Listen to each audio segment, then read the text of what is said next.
Hi guys, welcome back. Nandito na tayo sa ating first review. Ang una nating i-review ng device or gadget is Pocket Pen Mouse. So this is another type of ergonomic mouse na available ngayon sa market. At ito ay ating na-receive from TikTok.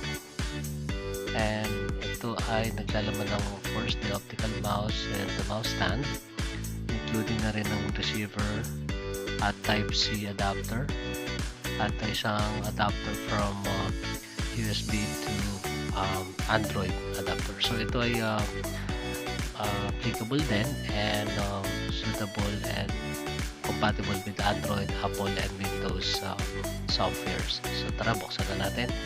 So let's check in here. Wala. Sorry guys, wala akong cutter na available ngayon. Kaya kunting na lang muna. Improvise na lang muna tayo. Yeah. So let's open it. And let's see what's inside. So ayan, grabe.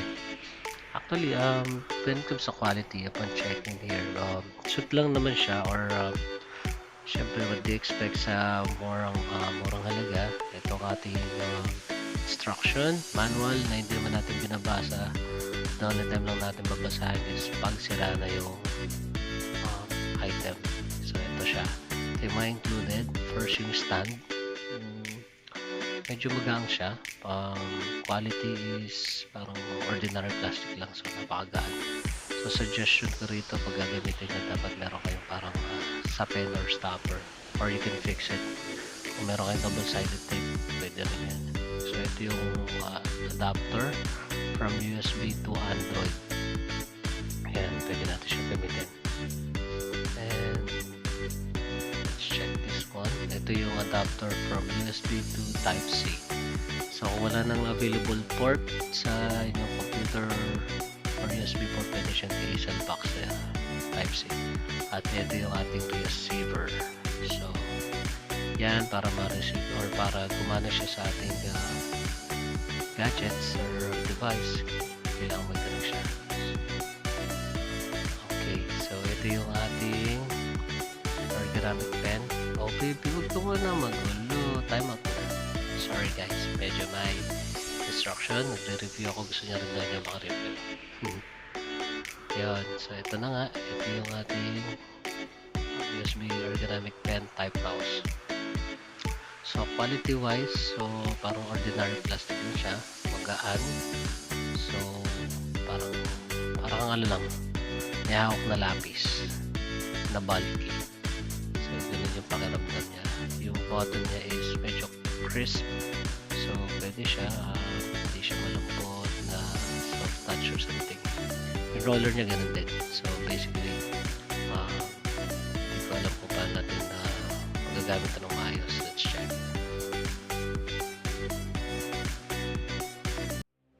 Alright guys, before we proceed reviewing this device, check muna natin kung ano meron to sa device na to.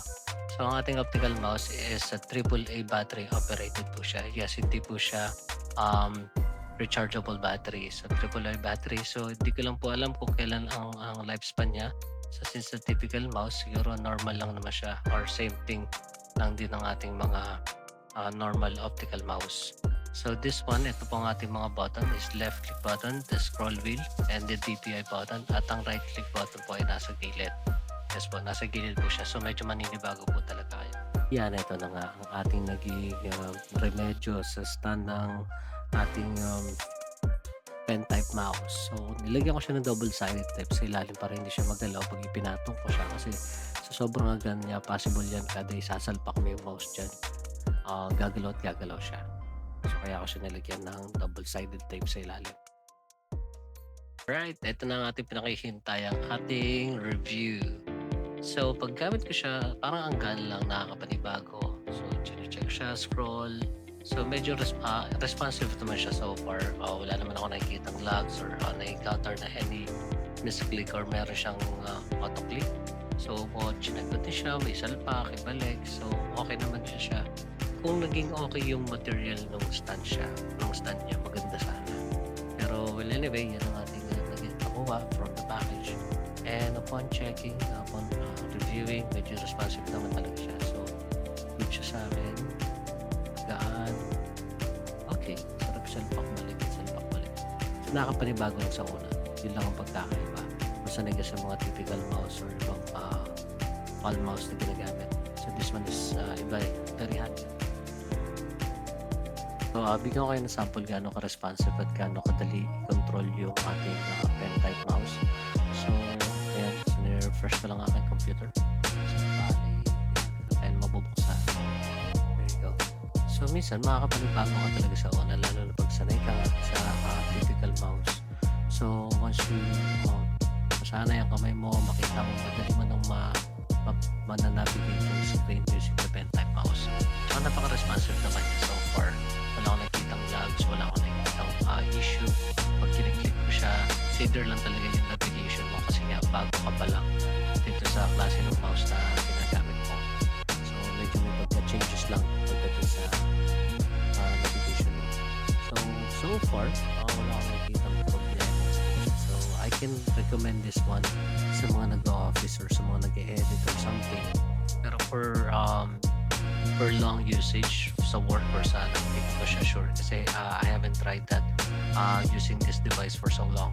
So hindi ko siya masasabi kung talagang pwede siya or applicable din siya sa mga work from home task, especially sa mga clickable or marami ka talagang ginagawa using your mouse.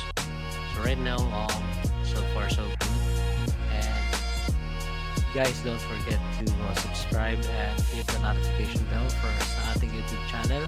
And hopefully sa ating mga next videos, sa ating mga reviews, nandiyan pa rin po kayo to watch and learn new things sa ating mga related gadgets. Thank you and have a good day. Bye-bye guys. See you and mga ka-gadgets. Bye-bye.